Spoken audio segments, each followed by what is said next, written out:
Hi everyone, welcome to Prudent Classes. Hope all of you are doing good. So guys, आज की इस video में हम discuss करेंगे हमारे सब्जेक्ट MCO 5 का एक और important and paper oriented topic. And जो टॉपिक हम डिस्कस करेंगे वो बेसिकली रिलेटेड होगा with the uses of financial statements in decision making process. जानेंगे कि किस तरीके से जो फाइनेंशियल स्टेटमेंट्स होते हैं वो डिसीजन मेकिंग प्रोसेस में हेल्प करते हैं। तो इस पर्टिकुलर वीडियो में आप बहुत कुछ लर्न करेंगे, बहुत सारे इंपॉर्टेंट टॉपिक्स कवर होंगे। तो वीडियो एंड तक देखिएगा ताकि जितने भी पॉइंट्स आपको समझ में आए। And this topic has been chosen from unit number 4। This is the part 1 and chapter का नाम है अंडरस्टैंडिंग फाइनेंशियल स्टेटमेंट। एंड हमारा जो मिशन है दैट इज 70% और more in our upcoming exam, so we have to work for that. बहुत सारे parts already uploaded हैं वीडियो की प्लेलिस्ट में, आप जाकर चेक कर सकते हैं। तो आगे स्टार्ट करते हैं। आपको जैसे मैंने बताया कि ये जो टॉपिक है इम्पोर्टेंट क्यों है, क्योंकि ये जो टॉपिक है कई बार एग्जाम्स में आपका आ चुका है। जून 2016 एंड जून 2017 में इससे रिलेटेड क्वेश्चंस आए थे। जैसे कि आपका पहला क्वेश्चन है, discuss the utility and significance of financial statements to various parties interested in the business concern. तो एक बिजनेस में इंटरेस्ट लेने वाली कई सारी पार्टीज होती हैं। तो वो सारी पार्टीज के लिए जो फाइनेंशियल स्टेटमेंट है, क्या यूटिलिटी और क्या सिग्निफिकेंस रखता है, आपको उसके बारे में डिस्कस करना था। एंड जून 2017 में बेसिकली पूछा गया है, how far financial statements are useful for decision making process और द पर्पस। तो फाइनेंशियल जो स्टेटमेंट्स होते हैं अब डिसीजन मेकिंग पर्पस के लिए कैसे यूजफुल होते हैं। तो क्वेश्चन में आपसे कुछ भी पूछा जाए, आपसे बेसिकली क्या पूछा जा रहा है, यूजेस ऑफ फाइनेंशियल स्टेटमेंट्स। तो किस तरीके से आपके जो फाइनेंशियल स्टेटमेंट्स हैं उनको यूज किया जाता है, कौन कौन सी पार्टीज हैं जो उनको यूज करती हैं, और जो पार्टीज आपकी यूज करेंगी तो उनके लिए जो फाइनेंशियल स्टेटमेंट्स हैं वो क्या इंपॉर्टेंस रखते हैं। That is what you have to explain in your answer. तो अभी जल्दी से डिस्कस कर लेते हैं अपना answer. And our mission is 70% और more in an upcoming exam, so we have to work for that, keep that thing in your mind. Okay, चलिए तो स्टार्ट करते हैं। सबसे पहले थोड़ा सा हम जान लेते हैं फाइनेंशियल स्टेटमेंट्स क्या होते हैं। I will give you a short definition. बाकी जिनको भी डिटेल में जाना है कि फाइनेंशियल स्टेटमेंट क्या होते हैं, उसका नेचर और उसका ऑब्जेक्टिव क्या है, तो ऊपर आई का बटन होगा, उस पर आप क्लिक करके जो पार्ट 1 है जो कि चैप्टर 3 से रिलेटेड है वो आप देख सकते हैं, जिसमें आपको फाइनेंशियल स्टेटमेंट से रिलेटेड पूरी इंफॉर्मेशन मिल जाएगी कि फाइनेंशियल स्टेटमेंट्स क्या होते हैं, कौन कौन से टाइप के फाइनेंशियल स्टेटमेंट्स होते हैं। नाउ हम अभी थोड़ी सी डेफिनेशन पढ़ लेते हैं। तो फाइनेंशियल स्टेटमेंट्स क्या होते हैं, these are the statements which are prepared to ascertain the profit earned or loss suffered and the position of assets at a particular date. These are the final products of the accounting process. तो जो financial statements होते हैं वो क्या होते हैं, accounting process का final product यानी कि आखिरी प्रोडक्ट होते हैं।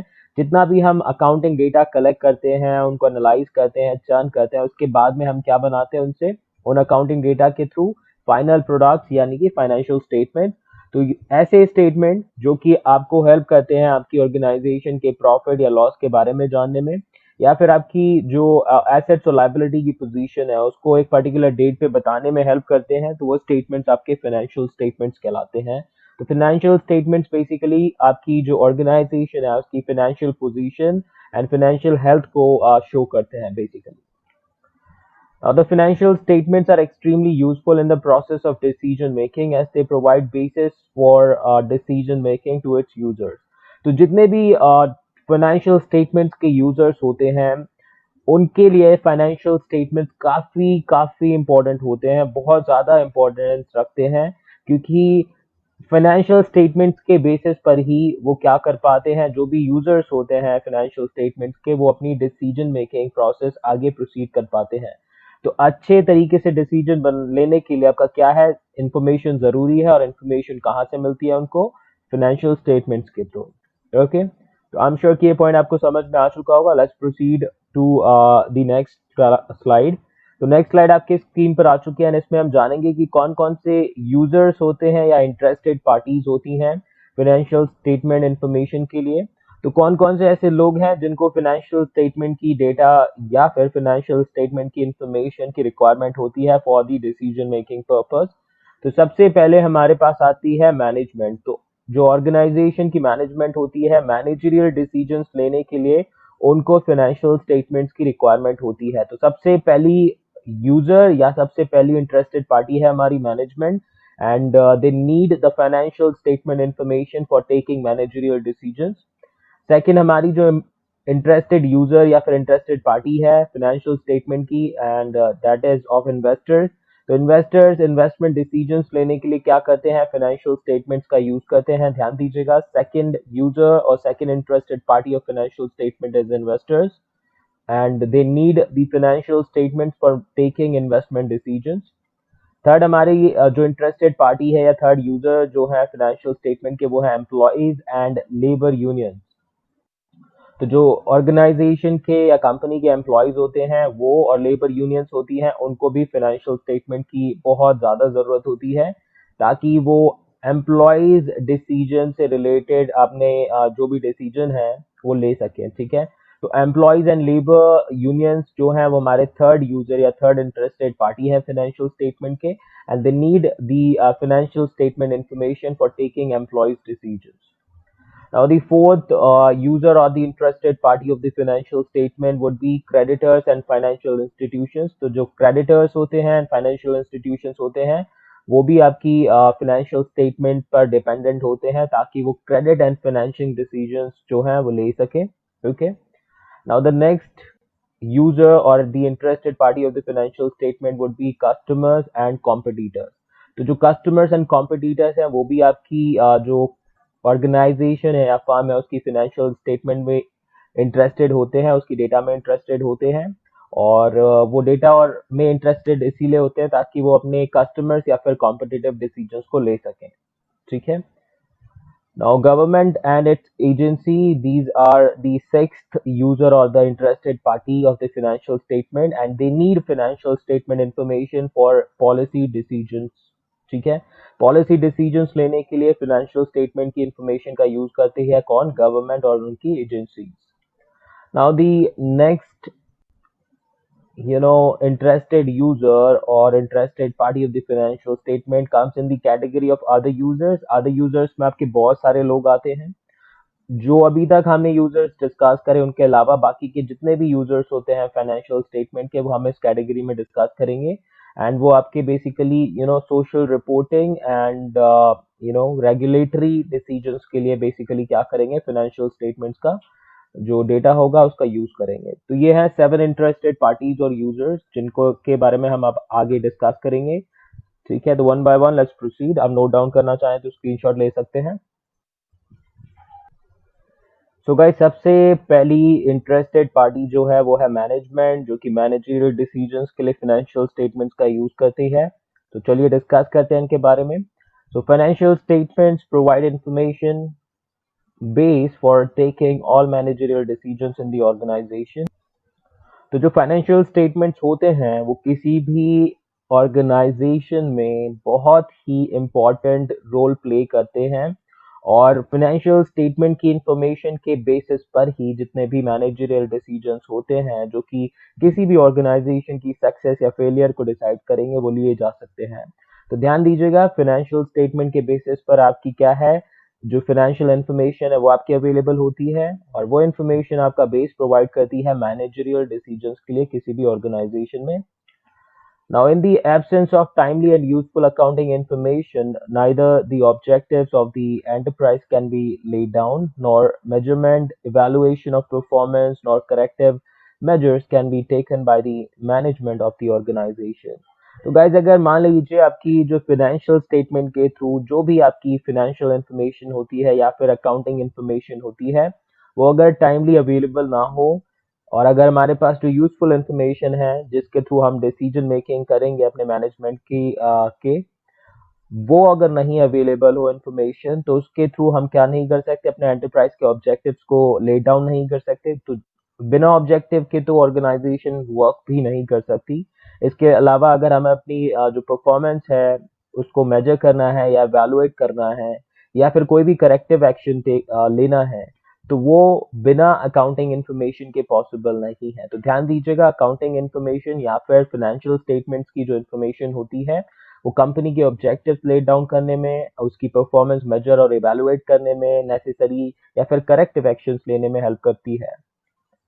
तो गाइज, अभी एक छोटा सा डायग्राम आपके स्क्रीन पर आ चुका है, तो इस डायग्राम के थ्रू और क्लैरिटी कर लेते हैं हम। तो यहाँ पर है आपके सीईओ एंड यहाँ पर इन्होंने क्या करा, अपना profit and loss account check किया और उसके अकॉर्डिंग उन्होंने पाया कि जो प्रॉफिट है लास्ट ईयर की कंपैरिजन में वो डिक्रीज हो चुका है। तो यहाँ पर मीटिंग चल रही है, एक तरफ है प्रोडक्शन मैनेजर, दूसरी तरफ है sales manager, third one is the marketing manager and then we have the HR manager. So they are all are saying कि we'll check the reason and try to improve, कि जो भी reason है they'll try to find it out and will try to increase the profit and CEO is saying that's great। तो यहाँ पर basically क्या है, कोई भी अपनी परफॉर्मेंस चेक करने के लिए ऑर्गेनाइजेशन की, उसको इवेलुएट करने के लिए आपको फाइनेंशियल स्टेटमेंट की रिक्वायरमेंट पड़ती है। अब यहाँ पर अगर प्रॉफिट एंड लॉस अकाउंट नहीं होता, यानी कि इनकम स्टेटमेंट नहीं होता, तो सीईओ को कैसे पता चलता कि आपका जो प्रॉफिट है वो डिक्रीज हुआ है। तो इन ऑर्डर टू अंडरस्टैंड और know the performance of the organization you need financial statements. Okay, तो आई एम श्योर ये डायग्राम क्लियर होगा। Let's proceed to the next point. So next point says financial statements help the management to decide। तो financial जो statements होते हैं वो management को बहुत सारी चीजें decide करने में help करते हैं। कौन कौन सी चीजें हैं? Production and sales budget क्या रहेगा organization का, इसको decide करने में भी management को financial statements help करते हैं। इसके अलावा कैश बजट जो प्रिपेयर किए जाते हैं वो भी आपकी फाइनेंशियल स्टेटमेंट्स के थ्रू ही आपके प्रिपेयर किए जा सकते हैं। कैपिटल बजट्स जो है, जो आपकी फाइनेंशियल स्टेटमेंट की इंफॉर्मेशन है, उसके बेसिस पर मैनेजमेंट कैपिटल बजट भी डिसाइड कर सकता है कि क्या रखना है। मास्टर बजट जो प्रिपेयर किया जाता है ऑर्गेनाइजेशन में, that can also be decided by the management through financial statements. इसके अलावा वेज पॉलिसी क्या रखी जाएगी, that is also decided by the management with the help of financial statements. जितना पैसा होगा उतना ही आप क्या कर पाएंगे, दे पाएंगे।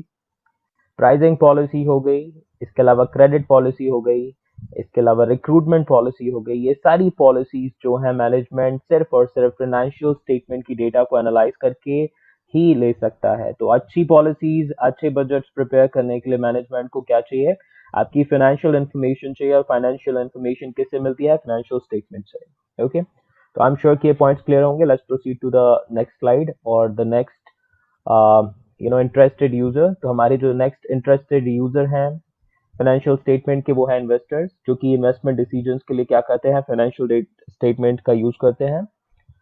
So now investors want to earn maximum profit on their investment, and in order to ensure this they analyze financial statements। तो कोई भी इन्वेस्टर है अपना, जब भी कोई इन्वेस्टमेंट करता है तो वो हमेशा यही चाहता है कि उसके इन्वेस्टमेंट पर उसको क्या मिले, मैक्सिमम प्रॉफिट मिले। और इसको इंश्योर करने के लिए जब भी कोई इन्वेस्टर किसी ऑर्गेनाइजेशन में इन्वेस्ट करता है तो वो उसके फाइनेंशियल स्टेटमेंट को हमेशा एनालाइज करता है।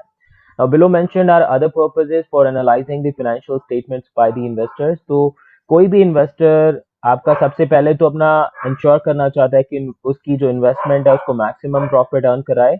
एंड साथ ही साथ कुछ और पर्पस हैं जिनके लिए जो इन्वेस्टर्स होते हैं फाइनेंशियल स्टेटमेंट को एनालाइज करते हैं। Let's talk about them.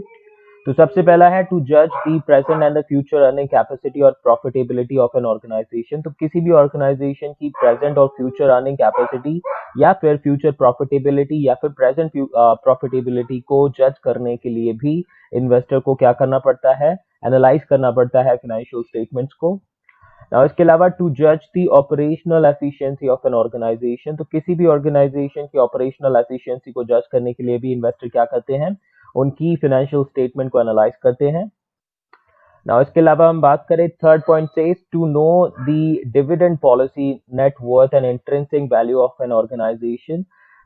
तो किसी भी ऑर्गेनाइजेशन की डिविडेंड पॉलिसी, उसकी नेट वर्थ या उसके जो शेयर्स होते हैं उसकी इंट्रिंसिक वैल्यू जानने के लिए भी क्या करते हैं इन्वेस्टर्स, उनके फाइनेंशियल स्टेटमेंट्स को रीड करते हैं। Next point is to do comparative study in regard between different firms और ऑर्गेनाइजेशन।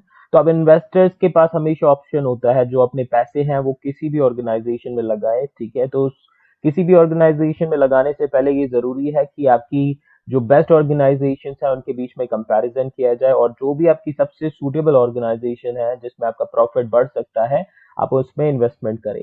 तो जो ये कंपैरेटिव स्टडी है इसको करने के लिए भी क्या करना पड़ता है, इन्वेस्टर्स को फाइनेंशियल स्टेटमेंट एनालाइज करने पड़ते हैं। Now next is to find out the future prospects of more investment possibilities in the organization। तो किसी भी ऑर्गेनाइजेशन में आपका फ्यूचर प्रोस्पेक्ट देखने के लिए, उसमें आपका ये इंश्योर करने के लिए कि इसमें ज्यादा इन्वेस्टमेंट करके ज्यादा रिटर्न्स आप ऑब्टेन कर सकते हो, तो इस पॉसिबिलिटी को इंश्योर करने के लिए भी आपको क्या करना पड़ता है, अपने जो फाइनेंशियल स्टेटमेंट्स है किसी और ऑर्गेनाइजेशन के, जिस ऑर्गेनाइजेशन में आप इन्वेस्टमेंट करना चाहते हैं, वो आपको एनालाइज करने पड़ते हैं. Now, the last point that we'll be discussing in this particular slide, it is related to find out the future solvency of the invested firm or the organization. तो जिस भी ऑर्गेनाइजेशन में आप अपने फंड्स इन्वेस्ट कर रहे हैं या फिर जिस भी फर्म में आप अपने पैसा लगा रहे हैं, तो उसकी फ्यूचर सॉल्वेंसी इंश्योर करने के लिए. अब कोई भी ऑर्गेनाइजेशन इस टाइम पे अगर एक गलत डिसीजन भी लेती है, तो that can prove very very critical to the health and the survival of that organization. तो किसी भी इन्वेस्टर को ये इंश्योर करना बहुत जरूरी है कि जो फ्यूचर सॉल्वेंसी है ऑर्गेनाइजेशन की, वो इंश्योर रहे, चाहे प्रॉफिट ज्यादा मिले ना मिले, लेकिन फ्यूचर सॉल्वेंसी आपकी जरूरी है अगर उसने कोई भी इन्वेस्टमेंट लॉन्ग टर्म के लिए किया है तो. ओके. तो आई एम श्योर कि इन्वेस्टर्स की जो नीड है फाइनेंशियल स्टेटमेंट की, वो आप समझ गए होंगे, और किस तरीके से जो फाइनेंशियल स्टेटमेंट है इन्वेस्टर को इन्वेस्टमेंट डिसीजन मेकिंग में हेल्प करते हैं. Now we'll talk about the third interested user of our financial statement information. They are employees and labor unions. Employees decisions लेने के लिए. So employees and labor union use the financial statement to analyze risk and growth potential of a company. तो किसी भी company के risk को analyse करने के लिए, उसके ग्रोथ पोटेंशियल को जानने के लिए, जो एम्प्लॉयज एंड लेबर यूनियंस होती हैं, वो उस कंपनी के फाइनेंशियल स्टेटमेंट को रीड करती हैं, एनालाइज करती हैं. Now, the next point says labor unions and individual employees use financial statements as the basis for collective bargaining and settlement. इसके अलावा आपको ये भी ध्यान रखना है, जो लेबर यूनियंस होती हैं और एम्प्लॉयज होते हैं, वो अगर फाइनेंशियल स्टेटमेंट्स को एनालाइज करते हैं, तो उसके थ्रू कुछ रीजंस होते हैं, जैसे कि आपका किस तरीके से सेटलमेंट किया जाए ऑर्गेनाइजेशन के साथ, लॉन्ग टर्म आपका अटैचमेंट किया जाए या नहीं किया जाए, कौन कौन से पॉइंट पर बार्गेनिंग की जानी चाहिए. तो कलेक्टिव बार्गेनिंग और सेटलमेंट के लिए भी आपका क्या है, जो फाइनेंशियल स्टेटमेंट डेटा है, वो काफी हेल्प करती है. Now financial statements data helps to settle industrial dispute, avoid lockout and strike situation that can arise due to demand for wage hike, bonus, higher compensation, more fringe benefits, better working conditions, etc. तो जो financial statements की data होती है, उसके through आप कई सारे जो इंडस्ट्रियल डिस्प्यूट्स जो अराइज हो सकते हैं because of non disclosure of information, वो आप सेटल कर सकते हो. जितने भी आपके लॉकआउट या स्ट्राइक वाली सिचुएशन होती है, जो कि आपके वेजेस प्रॉपरली ना पे करने की वजह से, बोनस ना पे करने की वजह से, प्रॉपर कॉम्पेंसेशन ना देने की वजह से, फ्रिंज बेनिफिट ना देने की वजह से, या पुअर वर्किंग कंडीशंस की वजह से अराइज हो सकती है, उनको अवॉइड किया जा सकता है. तो फाइनेंशियल स्टेटमेंट आपके काफी हेल्पफुल होते हैं एम्प्लॉयज एंड लेबर यूनियंस के लिए भी, जिससे कि वो कंपनी की हेल्थ के बारे में जान सके और अपने ग्रोथ पोटेंशियल के बारे में भी सोच सकें. और जितने भी इंडस्ट्रियल डिस्प्यूट्स है, स्ट्राइक्स एंड लॉकआउट्स है, चाहे वो किसी भी रीजन से हो, आपका बोनस ना मिलने की वजह से हो, कॉम्पेंसेशन प्रॉपरली ना देने की वजह से हो, पुअर वर्किंग कंडीशंस की वजह से हो, ठीक है, तो इन सभी की वजह से जो आपकी लॉकआउट एंड स्ट्राइक की सिचुएशन, उनको अवॉइड किया जा सकता है. तो आई एम श्योर कि ये पॉइंट्स भी क्लियर होंगे आपको. तो let's talk about this particular point through a diagram as well. तो एक डायग्राम यहाँ पर ऐड किया है. एक तरफ है मैनेजर. मैनेजर ने चेक किया अपना प्रॉफिट एंड लॉस अकाउंट और उसकी इन्फॉर्मेशन सारे वर्कर्स के साथ शेयर कर रहा है. मैनेजर हमारे वी मेड ₹1 करोड़ प्रॉफिट. तो ऑर्गेनाइजेशन ने लगभग 1 करोड़ रुपए का प्रॉफिट बनाया. वर्कर्स को ये इन्फॉर्मेशन दी जाती है और सबको बताया जाता है कि बोनस मिलेगा because a profit of ₹1 crore has been made. जितने भी वर्कर्स थे, they were all happy and they were more motivated. जब आप उनके साथ में ट्रांसपेरेंसी रखेंगे, इन्फॉर्मेशन के साथ में बताएंगे एक्चुअली कि उनकी जो कंपनी है उसकी हेल्थ कैसी है, तो they will work hard, they will be motivated and they will be more connected with your organization. तो आई एम श्योर ये डायग्राम भी आपको समझ में आ चुका होगा. Let's proceed to the next point, point number 4. तो हमारी जो चौथी इंटरेस्टेड यूजर या फिर इंटरेस्टेड पार्टी है financial statement की, those are creditors and financial institutions, and they need the information for credit and financing decisions. So firms take short term as well as long term credit from creditors and financial institutions. तो जो firms होती हैं या organisations होती है, वो short term as well as long term credit लेती हैं कई सारे क्रेडिटर्स से या फिर फाइनेंशियल स्टेटमेंट से, सॉरी फाइनेंशियल इंस्टीट्यूशन से. Those creditors and financial institutions which offer loan to firms wanted to ensure that the credit they offered are repaid properly by the firm. तो अब ये जो क्रेडिटर्स और फाइनेंशियल इंस्टीट्यूशंस होती हैं जो कि लोन्स ऑफर करती हैं फर्म्स को, इनको एक चीज इंश्योर करना बहुत जरूरी होता है कि जो भी उन्होंने क्रेडिट दिया है ऑर्गेनाइजेशंस को या फर्म को, वो टाइमली आपका रिपे हो अलोंग विद द इंटरेस्ट। तो जो भी इंटरेस्ट बनता है वो आपका टाइमली पे किया जाए, और जो भी उनका प्रिंसिपल है वो भी आपका timely as per the terms and the condition discussed पे किया जाए। This is something which is very very important for the creditors and the financial institutions. Now, financial statements help creditors and financial institutions in knowing the financial health of the firm and help to make projections about the generation of funds and the cash flow. तो जो financial statements होते हैं companies के, firms के, organisation के, वो help करते हैं क्रेडिटर्स और फाइनेंशियल इंस्टीट्यूशंस को जानने के लिए कि जो फर्म है जिसको वो आपका लोन देना चाहते हैं या लोन दे रहे हैं, उसकी फाइनेंशियल हेल्थ कैसी है। इसके अलावा जो फाइनेंशियल स्टेटमेंट्स हैं वो हेल्प करते हैं किसी भी फाइनेंशियल इंस्टीट्यूशन या फिर क्रेडिटर को ये जानने के लिए कि इन फ्यूचर जो फर्म है वो कितना फंड जनरेट करेगी, उसका कैश फ्लो क्या रहेगा। तो ये सारी चीजें जानने के लिए, इनका प्रोजेक्शन करने के लिए फाइनेंशियल स्टेटमेंट्स बहुत हेल्प करते हैं किसी भी क्रेडिटर या फिर फाइनेंशियल इंस्टीट्यूशन को। Now the next point says short-term creditors make use of the financial statements to ascertain the ability of the firm to pay its current liabilities on time and the value of stock and the other assets which can be accepted as security against credit granted. तो जितने भी short term creditors होते हैं वो financial statements का use करते हैं ये पता लगाने के लिए कि क्या फर्म अपनी जो करंट लाइबिलिटीज है वो टाइमली पे कर पा रही है, और उसकी जो स्टॉक है और अदर एसेट्स है उसकी एक्चुअल वैल्यू क्या है। इसको एसर्टेन करने के लिए आपका बैलेंस शीट काफी अच्छा फाइनेंशियल स्टेटमेंट है, और इसी के थ्रू आपका डिसाइड किया जाता है क्रेडिटर्स या फाइनेंशियल इंस्टीट्यूशंस के थ्रू कि कौन सी सिक्योरिटी या फिर आपकी कौन सी एसेट आप सिक्योरिटी के तौर पर एज अ कोलेटरल रख सकते हैं while taking that particular credit. तो कोई भी लोन या क्रेडिट लेते टाइम पर ये चीज शॉर्ट टर्म क्रेडिटर्स हमेशा इंश्योर करते हैं। सबसे पहले फाइनेंशियल स्टेटमेंट के थ्रू वो पता लगाते हैं कि आप अपने करंट लाइबिलिटीज को पे कर पा रहे हैं टाइमली या नहीं, एंड उसके बाद ही आपको कोई लोन ग्रांट किया जाता है।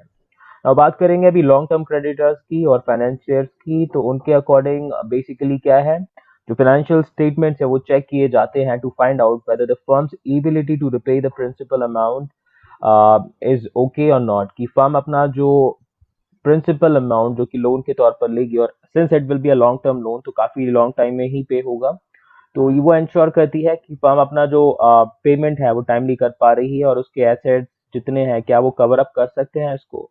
तो that is something which is analysed through the financial statement. तो यहाँ पर फर्म की देखी जाएगी कि कम से कम अपना प्रिंसिपल अमाउंट एनी हाउ पे कर सकते हैं कि नहीं, चाहे आपका जो इंटरेस्ट है वो पूरा पे हो या ना हो, लेकिन principal amount is something which is very very crucial for any creditor और फाइनेंशियल इंस्टीट्यूशन। तो आई एम श्योर कि ये पॉइंट भी आपको क्लियर होगा। Let's proceed to the next point. तो हमारा जो फिफ्थ इंटरेस्टेड यूजर है या फिर आपकी फिफ्थ इंटरेस्टेड पार्टीज जो हैं फाइनेंशियल स्टेटमेंट की, वो है customers and competitors. Customers and competitive decisions के लिए they need information. Now, customers use financial statements to predict and forecast future prospects of the company. Such information is extremely important for estimating the value of warranty or in predicting the availability of supporting services or continuing supplies of goods over an extended period of time. तो जो customers हैं वो use करते हैं financial statement की information को ये predict करने के लिए, ये फोरकास्ट करने के लिए जो कंपनी जिसके साथ वो डील करेंगे, जिसका प्रोडक्ट परचेज करेंगे, क्या वो फ्यूचर में रहेगी या नहीं। तो उसके फ्यूचर प्रोस्पेक्ट को प्रिडिक्ट और फोरकास्ट करने के लिए जो कस्टमर्स हैं वो फाइनेंशियल स्टेटमेंट्स का यूज करते हैं। इसके अलावा अगर हम बात करें तो फाइनेंशियल स्टेटमेंट्स के थ्रू आपका ये भी बताया जा सकता है, ये भी एस्टिमेट किया जा सकता है कि जो वारंटी का कंपनी क्लेम कर रही है उसकी वैल्यू कितनी रहेगी, ठीक है, और जो भी सपोर्टिंग सर्विसेज प्रोवाइड की जाती हैं वो अवेलेबल रहेंगी फ्यूचर में या नहीं, और जो भी गुड्स आप परचेज करें जो आप अच्छी लगती है क्या लॉन्ग पीरियड ऑफ टाइम में वो आपको कंपनी या फर्म सप्लाई कर पाएगी कि नहीं। तो दैट कैन बी प्रिडिक्टेड और forecasted with the help of the financial statement. तो कस्टमर्स को क्या है, आपका बेसिकली अगर आप भी खुद को कस्टमर के तौर पर रखते हैं तो आप ये चेक करना चाहते हैं कि जिस भी कंपनी का प्रोडक्ट आपको अच्छा लगता है बस वो लॉन्ग टर्म में आपको प्रोडक्ट प्रोवाइड करे, आपको अच्छी सर्विसेज प्रोवाइड करे, and that can only be ensured if the firm or the organization or if the company is sound. अगर वो company financially sound है तो then only that company would be able to provide you services in future. अगर उसकी financial position ही अच्छी नहीं होगी तो that company would not be able to assist you in future or would not be able to provide you supplies. जैसे कि Nokia का देख लीजिए, नोकिया का बेसिकली क्या है, एक टाइम के बाद में फाइनेंशियल स्टेबिलिटी नहीं रही, कंपनी के प्रोडक्ट्स अच्छे से नहीं बिके और कंपटीशन की वजह से वो सरवाइव नहीं कर पाई। तो अब क्या हुआ, अब माइक्रोसॉफ्ट के नाम से हम कंपनी को यूज कर रहे हैं नोकिया की। तो ध्यान दीजिए इस तरीके की सिचुएशंस आएंगी। और आप भी क्या था, नोकिया पे कस्टमर्स का ट्रस्ट भी काफी ज्यादा था। Now, competitors analyze financial statements of the other firms to judge the ability of competitor to withstand competition and to make strategies to surpass them. तो जितने भी कॉम्पिटिटर्स होते हैं वो भी क्या करते हैं, एनालाइज करते हैं फाइनेंशियल स्टेटमेंट आपकी अदर कॉम्पिटिटर्स के या फर्म्स के, ताकि वो चेक कर सके जो उनके कॉम्पिटिटर्स हैं उनकी एबिलिटी कितनी है, वो कितना कंपटीशन झेल सकते हैं और किस तरीके की स्ट्रैटेजीज उनको बनानी चाहिए ताकि वो मार्केट को कवर अप कर सके और कॉम्पिटिटर्स को अच्छे से कम्पीट कर सकें। ओके तो चलिए एक डायग्राम यहाँ पर भी मैंने आपका इंक्लूड किया है, थोड़ा सा इसके बारे में समझ लेते हैं। तो कंपनी एक्स का सीईओ यहाँ पर है हमारे लेफ्ट साइड पर। तो उन्होंने फाइनेंशियल डेटा गैदर करी है जो भी उनके कॉम्पिटिटर्स है उनके बारे में। तो 3 कॉम्पिटिटर्स है कंपनी एक्स के, company A, company B and company C. तो तीनों की फाइनेंशियल डेटा इन्होंने गैदर करी और इनको पता चला उस फाइनेंशियल डेटा के बेसिस पर कि कंपनी बी जो है वो काफी फाइनेंशियली स्ट्रांग है as compare to other companies and his company as well. तो अब इस तरह की जो इंफॉर्मेशन है वो उनको हेल्प करेगी कि किस तरह की वो आपकी स्ट्रेटजीज फ्रेम करें अपनी प्रोडक्ट को और अपनी कंपनी को स्ट्रांग बनाने के लिए। तो अगर आपको कोई भी डिसीजन लेना है चाहे वो कंपटीशन से रिलेटेड हो या कॉम्पिटिटर्स की स्ट्रेटेजी से रिलेटेड हो तो उसके लिए आपको फाइनेंशियल डेटा की जरूरत होगी और फाइनेंशियल डेटा आपको फाइनेंशियल स्टेटमेंट के थ्रू ही मिलेगा। नाउ हमारी जो सिक्स्थ इंटरेस्टेड पार्टी है वो है गवर्नमेंट एंड इट्स एजेंसीज। तो गवर्नमेंट और उनकी एजेंसीज को भी क्या चाहिए होता है, आपका जो फाइनेंशियल स्टेटमेंट है उसकी इंफॉर्मेशन रिक्वायर्ड होती है for policy decision making. Now, financial statements are of extreme importance for government agencies as they provide financial information about the firms working in the country. तो जितनी भी firms, organizations या companies work करती हैं country में उनकी financial information provide करने के लिए क्या है, financial statements जो है काफी help करते हैं। और गवर्नमेंट एजेंसीज को फाइनेंशियल स्टेटमेंट जो है सभी कंपनीज के ऑर्गेनाइजेशंस के बहुत ज्यादा इम्पोर्टेंस रखते हैं। Now, government agencies such as Ministry of Trade and Commerce, Company Law Board, Income Tax Department, Registrar of Joint Stock Company, Securities Exchange Board of India, which we also known as SEBI, require financial information of the companies for making policy decisions. तो जितनी भी government agencies होती हैं, चाहे वो सेबी हो, securities exchange board of India, चाहे वो registrar of joint stock companies हो, चाहे वो ministry of trade and commerce हो, चाहे कंपनी लॉ बोर्ड हो, इनकम टैक्स डिपार्टमेंट हो, ये सभी आपका क्या है, फाइनेंशियल इंफॉर्मेशन जो होती है कंपनीज की उसको रिक्वायर करती है, उसकी नीड रहती है इनको, ताकि वो जितने भी आपके इंपॉर्टेंट पॉलिसी डिसीजन है वो ले सके। In the absence of the required financial information, they cannot frame proper policy and they cannot take proper policy decisions, जिससे हमारी इकोनॉमी को भी इम्पैक्ट पड़ेगा। Now the last user or the interested party will include the other users जो कि general decisions या फिर basically आपके क्या है सोशल डिसीजंस के लिए आपका फाइनेंशियल स्टेटमेंट की इंफॉर्मेशन को यूज करेंगे। तो सबसे पहले हम जान लेते हैं कि अदर यूजर्स में कौन कौन से लोग होंगे जो कि फाइनेंशियल स्टेटमेंट का यूज करेंगे। तो it can be stock exchange, ठीक है, स्टॉक एक्सचेंज को भी आपका फाइनेंशियल स्टेटमेंट की रिक्वायरमेंट होती है कंपनीज की।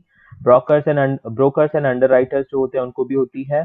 Press, media and researcher, NGOs, non-governmental organization, public in general, ठीक है, and they all need financial information of the firm for social reporting and regulatory decisions. तो अपने इंफॉर्मेशन की रिक्वायरमेंट के अकॉर्डिंग क्या किया जाता है, फाइनेंशियल स्टेटमेंट को एनालाइज किया जाता है इन सभी यूजर्स के थ्रू और फिर उस डेटा का इंफॉर्मेशन का प्रॉपरली यूटिलाइजेशन किया जाता है for their particular decision making. तो जो अदर यूजर्स है कौन कौन से रहेंगे हमारे फाइनेंशियल स्टेटमेंट के, stock exchange, brokers and underwriters, press और media and researchers, NGOs, public in general. तो ये सभी आपकी फाइनेंशियल इंफॉर्मेशन के यूज करेंगे, या तो करेंगे सोशल रिपोर्टिंग के लिए या फिर करेंगे रेगुलेटरी डिसीजन के लिए। ठीक है, तो इन सब के जो डिसीजंस हैं वो बेस्ड होंगे किस पर, फाइनेंशियल स्टेटमेंट की इंफॉर्मेशन के बेसिस पर। सो गाइज ये थे सभी इंपॉर्टेंट पॉइंट्स और सभी इंटरेस्टेड यूजर्स जो कि यूज करते हैं फाइनेंशियल स्टेटमेंट का फॉर डिफरेंट डिफरेंट रीजंस। तो आई एम श्योर ये वीडियो आपको काफी अच्छी लगी होगी, बहुत सारे पॉइंट्स आपको समझ में आए होंगे। अगर ये वीडियो आपको हेल्प करी तो आप इसको जरूर शेयर कीजिएगा अपने दोस्तों के साथ में, ताकि उनको भी हेल्प हो सके। अब मैं मिलता हूँ नेक्स्ट वीडियो में कुछ नए टॉपिक के साथ में। So thank you so much. Subscribe नहीं किया तो कर लीजिए, and perform best in your exam. Stay safe, stay healthy. Bye bye.